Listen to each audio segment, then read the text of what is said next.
ഇന്നിപ്പോ നമ്മൾ ചർച്ച ചെയ്യപ്പെടാൻ പോകുന്നത് ലോകത്ത് ഏറ്റവും കൂടുതൽ അനിവാര്യമായതും ലോകം ഉറ്റുനോക്കിക്കൊണ്ടിരിക്കുന്നതും നമ്മളൊക്കെ ഓരോ വ്യക്തികളുടെയും ധാർമ്മിക ഉത്തരവാദിത്തമായിട്ട് ആളുകളിലേക്ക് എത്തിക്കേണ്ടതുമായിട്ടുള്ള ഒരു വലിയ സന്ദേശമാണ് ഇന്ന് നമ്മളിവിടെ ചർച്ച ചെയ്യപ്പെടാം. ഞാൻ ഇത്രത്തോളം ഇതിൽ ഹാപ്പി ആവുന്നത് എന്തുകൊണ്ടാന്ന് വെച്ച് കഴിഞ്ഞാല് എന്റെ ഫാദർ കുട്ടിക്കാലം മുതൽ കർഷകനായിരുന്നു. അതായത് എന്റെ ഫാദർ ഏതാണ്ട് മരണം വരെ എനിക്കറിയാം പറമ്പിൽ നിന്ന് ഇറങ്ങാറില്ല. അത്രയും കൃഷിയെ സ്നേഹിക്കുകയും കൃഷിയുമായിട്ട് അടുത്ത് ജീവിക്കുകയും ഓരോ ചെടികളെയും പരിപാലിക്കുന്ന കാര്യത്തിലൊക്കെ എന്റെ ഫാദർ വളരെ കറക്റ്റായിരുന്നു. പക്ഷെ ആ സമയത്ത് പലപ്പോഴും എന്റെ ഫാദർ ഉപയോഗിച്ച വളങ്ങളെ കുറിച്ചൊക്കെ ഞാൻ ചിന്തിക്കാറുണ്ട്. എന്റെ ഫാദർ വീട്ടിൽ പശു ഉണ്ടായിരുന്നു. അതുകൊണ്ട് തന്നെ പഴയ ആ ജൈവവളമായിട്ടുള്ള ചാണകവും വേപ്പും ഉണ്ടാക്കും അങ്ങനെ സംഭവങ്ങളൊക്കെ ഉപയോഗിച്ചുകൊണ്ടായിരുന്നു എന്ത് ചെയ്തിരുന്നത്, കൃഷി ചെയ്തിരുന്നത്. അതുകൊണ്ട് ഞങ്ങളുടെ തോട്ടം എപ്പോഴും നല്ല പച്ചപ്പിലും കളർഫുള്ളായിട്ട് നിൽക്കുമായിരുന്നു. അപ്പൊ അതെന്റെ ചെറുപ്പകാലത്തുണ്ട്. അപ്പൊ അന്ന് കുട്ടിക്കാലത്ത് ഫാദറിന്റെ കൂടെ ഹെൽപ്പ് ചെയ്യാനൊക്കെ ഞാൻ എന്താവാറുണ്ട്, പറമ്പ് പോവാറുണ്ട്. പിന്നെ വിദ്യാഭ്യാസമായിട്ട് ബന്ധപ്പെട്ട് പുറത്തു പോയി പഠനമൊക്കെ ആയി ബന്ധപ്പെട്ട് അങ്ങനെ പോയി പിന്നെ സ്കൂളിൽ ഒരു പ്രിൻസിപ്പളായിട്ട് 10-13 വർഷം വർക്ക് ചെയ്തു. ഇപ്പം ഇങ്ങനെയുള്ളൊരു കമ്പനി കിട്ടിയതിൽ ഞാൻ വളരെ സന്തുഷ്ടനാണ്. കാരണം ലോകം വലിയ ഒരു പ്രത്യാഘാതത്തിലേക്കാണ് പോയിക്കൊണ്ടിരിക്കുന്നത്. ഇപ്പൊ ഒരു 4-5 ദിവസം മുമ്പ് വന്നൊരു പത്രം നിങ്ങൾ കണ്ടിരുന്നോ എനിക്കറിയില്ല. ആ പത്രത്തില് മെയിൻ തലക്കെട്ടായിട്ട് വന്നിട്ടുണ്ട്, ലോകം വെള്ളത്തിലേക്ക്, രാജ്യം ദാരിദ്ര്യത്തിലേക്ക്. ഈ 2 വാചകങ്ങൾ അതിൽ കൊടുത്തു. ലോകം വെള്ളത്തിലേക്ക്, രാജ്യം ദാരിദ്ര്യത്തിലേക്ക്. ഈ 2 വാചകം എന്നെ വല്ലാതെ സ്ട്രൈക്ക് ചെയ്തത്. എന്താണ് ലോകം വെള്ളത്തിലേക്ക് എന്ന് പറയാൻ കാരണം എന്ന് വെച്ച് കഴിഞ്ഞാൽ, ഇവിടെ ഇന്ന് രാജ്യത്തുടനീളം പ്രത്യേകിച്ച് വിശേഷിച്ച നമ്മുടെ കേരളത്തില് രോഗങ്ങൾ പിടിമുറുക്കിയിരിക്കുകയാണ് നമുക്ക്. അതായത് ഏറ്റവും കൂടുതൽ ജീവിതശൈലി രോഗങ്ങളുള്ളത് എവിടെയാ? കേരളത്തിലാണ്. അതിൽ തന്നെ ഏറ്റവും കൂടുതൽ ക്യാൻസർ പേഷ്യൻസ് ഉള്ളത് നമ്മുടെ വയനാട് ജില്ലയിലെ ഏത് പഞ്ചായത്തിലാണ്? തവിഞ്ഞാൽ പഞ്ചായത്ത് അല്ലേ? ഇത് നമ്മളെ ചിന്തിപ്പിച്ചിട്ടുണ്ടോ? എത്രയോ ഡയാലിസിസ് രോഗികൾ, എത്രയോ പ്രശ്നങ്ങൾ അനുഭവിക്കുന്ന ആളുകൾ എന്തുകൊണ്ട് വയനാട്ടിൽ തവിഞ്ഞാൽ പഞ്ചായത്തിൽ ഇത്രത്തോളം ക്യാൻസർ രോഗികൾ ഉണ്ടായി എന്നതിനെ കുറിച്ച് നമ്മൾ ചിന്തിച്ചിട്ടുണ്ടോ? എന്താ കാരണം? വിഷാംശമുള്ള മരുന്നുകളായിരുന്നു നല്ലൊരു കയ്യിൽ. അതായത് പിന്നെ നമ്മൾ ജീവജാലങ്ങളൊന്നുമില്ല. കാരണം പിന്നെ മീന്, ഞവണിക്കൊക്കെ തിന്നിട്ടുണ്ടെയാണ്. ഞവണിക്ക തുടങ്ങിയ മീന്, പിന്നെ ഞണ്ട് തിന്നിട്ടുണ്ടെയാണ്. അപ്പൊ ഈ പറഞ്ഞ സാധനങ്ങൾക്ക് മുഴുവൻ ഉണ്ടായിരുന്നു ഞങ്ങളിവിടെ വരുമ്പോൾ ചെറുപ്പത്തിൽ. ഒരു 12 വയസ്സ് 13 വയസ്സ് ഉള്ളപ്പോൾ ഇവിടെ നിന്ന് മീനുമില്ല, ഒന്നുമില്ല. മറ്റേ മീനൊക്കെ ഇങ്ങനെ വെച്ചിട്ട് കുറേ. അപ്പൊ ഏതായാലും നമുക്ക് അതിലേക്കൊക്കെ വരാം. ഞാൻ പറഞ്ഞു വന്നത്, ലോകം വെള്ളത്തിലേക്ക് എന്നുള്ള ഒരു വാർത്ത വരാനുള്ള ഒരു പ്രധാനപ്പെട്ട കാരണമാണ് ഞാൻ പറയുന്നത്. നമ്മൾ ഇന്നലെ വരെ ചിന്തിച്ചതല്ല, ഇനി നമ്മൾ ആരും ചിന്തിക്കേണ്ടതും പ്രവർത്തിക്കേണ്ടതും. ഇന്നലെ വരെ ചിന്തിച്ച ചിന്തകളെ മാറ്റണം. ഇന്നലെ വരെ പ്രവർത്തിച്ച പ്രവർത്തനങ്ങളെ നമ്മൾ എന്ത് ചെയ്യണം? മാറ്റണം. അതല്ലെങ്കിൽ ലോകം വലിയ പ്രത്യാഘാതത്തിലേക്ക് പോയിക്കൊണ്ടിരിക്കുകയാണ്. നമ്മൾ വലിയ വില നൽകേണ്ടി വരും എന്നതാണ് ഞാൻ പറഞ്ഞത്. അതായത് മറ്റ് രാജ്യങ്ങളിലേക്കൊക്കെ പോയി കഴിഞ്ഞാൽ അവിടുത്തെ ഭക്ഷണ രീതി എൻ്റയർ ഡിഫറെന്റ് ആണ്. നമ്മുടെ കേരളമായിട്ട് ബന്ധപ്പെട്ട് നോക്കുമ്പോൾ അവര് മറ്റ് രീതികളിലാണ് അവരുടെ ഭക്ഷണ പദാർത്ഥങ്ങളും കാര്യങ്ങളും ഒക്കെ. അവരുടെ ജീവിതശൈലിയും അങ്ങനെ തന്നെ. അപ്പോ ഏറ്റവും കൂടുതൽ ജീവിതശൈലി രോഗങ്ങൾ കടന്നു വന്നതിന്റെ പ്രധാനപ്പെട്ട കാര്യങ്ങളിലേക്കാണ് ഇന്ന് നമ്മൾ കടന്നു പോകുന്നത്. ഏറ്റവും കൂടുതൽ ജീവിതശൈലി രോഗങ്ങൾ വരാനുള്ള കാരണം നമ്മൾ കഴിക്കുന്ന ഭക്ഷണം തന്നെയാണ്. 1. 2 ജീവിതശൈലിയാണ്. അതിന് നമ്മുടെ ഉറക്കം വളരെ പ്രധാനപ്പെട്ട ഒരു ഘടകമാണ് അല്ലേ? കൃത്യമായ ഉറക്ക് ആർക്കും ലഭിക്കുന്നില്ല എന്നത് ഇന്നത്തെ കാലഘട്ടത്തിന്റെ ഒരു പ്രശ്നമാണ്. ഒരു ആരോഗ്യപൂർണമായ മനുഷ്യനുണ്ടാവണമെങ്കിൽ എത്ര മണിക്കൂർ ഉറങ്ങണം? 6 മണിക്കൂർ, 8 മണിക്കൂർ മിനിമം ഉറങ്ങണം. എത്ര?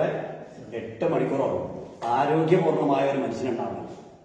അത് കുട്ടികളാണെങ്കിൽ 10 മണിക്കൂറാണ്. വളരെ ചെറിയ കുട്ടികളാണെങ്കിൽ വെള്ളക്കാരുടെ സിസ്റ്റം ഉണ്ടായിരുന്നപ്പോൾ 8 മണിക്കൂർ ജോലി, 8 മണിക്കൂർ വിശ്രമം, 8 മണിക്കൂർ ഉറക്കം. അടിപൊളി. അപ്പൊ ആ രീതിയിൽ ഉറക്കത്തിന്റെ ഘടന പൂർണ്ണമായിട്ടും എന്ത് ചെയ്തു മാറി. അപ്പം വലിയവർക്ക് 8 മണിക്കൂറും കുട്ടികൾക്ക് ഒരു 10 വയസ്സിന് മുകളിലുള്ള കുട്ടികൾക്ക് ഒരു 10 മണിക്കൂറും വളരെ ചെറിയ കുട്ടികൾക്ക് 12 മണിക്കൂറുമാണ് ഉറക്കിന്റെ ടൈം എന്ന് പറയുന്നത്. അപ്പൊ ഉറക്കം വലിയൊരു ഘടകമായിട്ട് മാറിയിരുന്നു. അത് ഒരു ജീവിതശൈലി വ്യതിയാനം വന്നപ്പോൾ ജീവിതശൈലി രോഗങ്ങൾ കടന്നു വരാൻ ഒരു പ്രധാനപ്പെട്ട കാരണം. രണ്ടാമത്തെ കാരണം എന്ന് പറയുന്നത് മെയിനായിട്ട് കഴിക്കുന്ന ഭക്ഷണവും ഉപയോഗിക്കുന്ന ഉൽപ്പന്നങ്ങളും. കഴിക്കുന്ന ഭക്ഷണം മാത്രമല്ല, ഉപയോഗിക്കുന്ന ഉൽപ്പന്നങ്ങളും യെസ്. അപ്പൊ കഴിക്കുന്ന ഭക്ഷണം നമുക്കറിയാം, നമ്മൾ ഇന്ന് മറ്റ് സംസ്ഥാനങ്ങളെ ആശ്രയിച്ചുകൊണ്ട് അവർ ഉൽപ്പാദിപ്പിക്കപ്പെടുന്ന കൃഷി വിഭവങ്ങളാണ് നമ്മുടെ നാടുകളിൽ എത്തുന്നതും നമ്മൾ അതാണ് ഉപയോഗിച്ചുകൊണ്ടിരിക്കുന്നത്, കഴിച്ചുകൊണ്ടിരിക്കുന്നത്.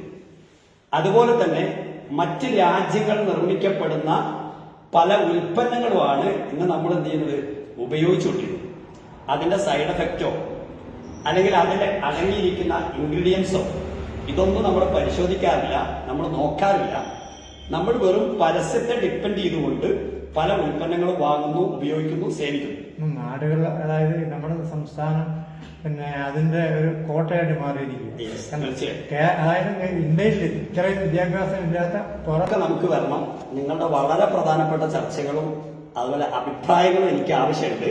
അതൊക്കെ നമ്മൾ ഒരു നിശ്ചിത സമയത്ത് നമ്മൾ ക്രോഡീകരിക്കും. ഓക്കെ, ഇപ്പൊ നമുക്ക് ഈ സംസാരം ഇങ്ങനെ തുടർന്നു പോകാം.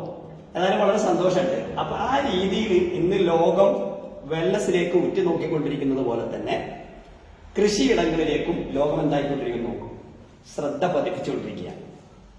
അപ്പൊ അതിന് ഞാൻ സന്തുഷ്ടനാണെന്ന് പറയാൻ കാരണം എന്താണെന്ന് വെച്ച് കഴിഞ്ഞാല്, ലോകത്ത് 100% കർഷകരെ എടുക്കുന്ന സമയത്ത് ഈ ഇന്ത്യ രാജ്യത്ത്, വിശിഷ്യ ഇന്ത്യ രാജ്യത്ത് 68% ആരാണ്? കർഷകരാണ്. 68% കർഷകർ. നമ്മുടെ കേരളം മാത്രമല്ല, മറ്റു സംസ്ഥാനങ്ങളൊക്കെ വലിയ രീതിയിൽ കൃഷി ചെയ്തുകൊണ്ടിരിക്കുകയാണ്. അപ്പൊ 68% കർഷകരുള്ള ഒരു രാജ്യത്താണ് ആര് ജീവിക്കുന്നത്? നമ്മൾ ജീവിക്കുന്നത്. ആ 68% നമുക്ക് 100 മാറ്റാം. ആ 100% എടുക്കുമ്പോൾ അതിൽ 55% കർഷകരും ഇന്ന് എന്തിലേക്ക് മാറിക്കഴിഞ്ഞു? ജൈവവളത്തിലേക്ക് മാറിക്കഴിഞ്ഞു. അതാണ് 50% മാറിക്കഴിഞ്ഞു. 55% ആളുകൾ ഇന്നത്തെ പഠനം അനുസരിച്ച് ജൈവവളത്തിലേക്ക് മാറി. ഇനി 45% ആളുകൾ കൂടെ എന്തിലേക്ക് മാറാനുണ്ട്? ജൈവവളത്തിലേക്ക്. പറയാം, രാജ്യത്തിന്റെ കണക്കാണ്. കണക്ക് പറയുമ്പോൾ നമുക്കത് കൃത്യമായിട്ട് ബോധ്യപ്പെടും. അപ്പോ 2 തരത്തിൽ, അതായത് 55% ആളുകൾ ജൈവവളത്തിലേക്ക് മാറുകയും ഇനി 45% ആളുകളെ കൂടെ ജൈവവളത്തിലേക്ക് മാറ്റി കൊണ്ടുവരാനും ഉണ്ട്. അതിന്റെ ഭാഗമായിട്ട് ഇപ്പൊ നമുക്ക് ഏറ്റവും കൂടുതൽ ഉൽപ്പന്നം വരുന്ന എവിടുന്നാണ്?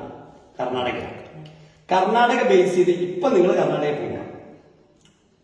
ഒരു 5 വർഷം മുമ്പേയും നിങ്ങൾ അവിടെ പോയിട്ടുണ്ടാവും, കർണാടകയിൽ പോയിട്ടുണ്ടാവും. പക്ഷെ ആ 5 വർഷം മുമ്പ് ഞാൻ പറയുന്നു, 100%-ൽ 95% കർഷകരും ഉപയോഗിച്ചു പോയിരുന്നത് രാസവളം. എന്നാൽ ഇന്ന് അതില് 50-50 മാറി. കാരണം ഇന്നിപ്പോ ഗുണ്ടിൽപ്പെട്ട, ഉമർഹള്ളി, ഹംബാപുര, ബേഗൂര്, തൃക്കണാമ്പി തുടങ്ങിയിട്ടുള്ള ഭാഗങ്ങളിലൊക്കെ നമ്മുടെ കേരളക്കാർ തന്നെ ഇഷ്ടംപോലെ കൃഷി ചെയ്യുന്നുണ്ട്. വാഴയായിട്ടും മറ്റുള്ള പച്ചക്കറികളായിട്ടും ഫ്രൂട്ട്സ് ആയിട്ടും ഒക്കെ ചെയ്യുന്ന ആൾക്കാർ. ആ കേരളക്കാര് ഒരു പരിധി വരെ ആളുകളെ നമുക്ക് എന്തിലേക്ക് കൊണ്ടുവരാൻ പറ്റുന്നുണ്ട്? ജൈവവളത്തിലേക്ക് കൊണ്ടുവരാൻ പറ്റും. അതുകൊണ്ടാണ് ഞങ്ങൾക്ക് ഇത്ര പറയുന്നത്. അതായത് ഇപ്പൊ ഞാൻ തന്നെ അവിടെ മേൽനോട്ടം വഹിച്ചുകൊണ്ട് അവിടെയൊക്കെ കൊടുക്കുന്ന ധാരാളം സ്ഥലങ്ങളുണ്ട്. അതും 8000, 10,000, 20,000, ഇപ്പൊ 20 ഏക്കറിൽ ഒരു കോഴിക്കോട്ടുകാരൻ ചെയ്തു. 20 ഏക്കറിൽ. അങ്ങനെ ഓരോ കർഷകരെയും നേരിട്ട് കണ്ട് അവരെ പോയി അവരോട് ഇതിന്റെ കാര്യങ്ങളെ കുറിച്ച് സംസാരിച്ച് അവരെ ഇതിലേക്ക് മാറ്റാൻ വേണ്ടി ആർക്ക് സാധിച്ചു? നമുക്ക് സാധിച്ചിട്ടുണ്ട്. അതുകൊണ്ടാണ് ഞാനിപ്പോ സന്തുഷ്ടനായി നിൽക്കുന്നതേ പറഞ്ഞു. അതേപോലെ തന്നെ ബീട്രൂട്ട് ഇങ്ങനെ തുടങ്ങി ഇപ്പൊ തക്കാളികളിലൊക്കെ പച്ചക്കറികളിലൊക്കെ വ്യാപകമായിട്ട് നമ്മൾ ഉപയോഗിക്കാൻ തുടങ്ങി. അതെന്തുകൊണ്ടെന്ന് വെച്ചാൽ ഫസ്റ്റ് അവരും നിങ്ങളെ പോലെ അന്താളിച്ച് അത്ഭുതപ്പെട്ട് നിന്ന ആളുകളാണ്. ഉപയോഗിക്കാൻ പേടിയായിരുന്നു, അല്ലെങ്കിൽ മടിയായിരുന്നു, അങ്ങനെയൊക്കെ ഉണ്ട്. അല്ലെങ്കിൽ അത്രത്തോളം ലാഭകരമാകുമോ എന്ന് ചിന്തിച്ചവരായിരുന്നു. പക്ഷെ ഇന്ന് അവർക്ക് വിളവ് കിട്ടാൻ തുടങ്ങിയപ്പോ, അത്ഭുതങ്ങൾ കാണാൻ തുടങ്ങിയപ്പോ അവരെന്തിലേക്ക് മാറി? ഈ ജൈവവളത്തിലേക്ക് മാറി. ഓക്കെ, ഇനി ഞാൻ അതിലേക്ക് വരാം. അതായത് ഇപ്പോ ഈ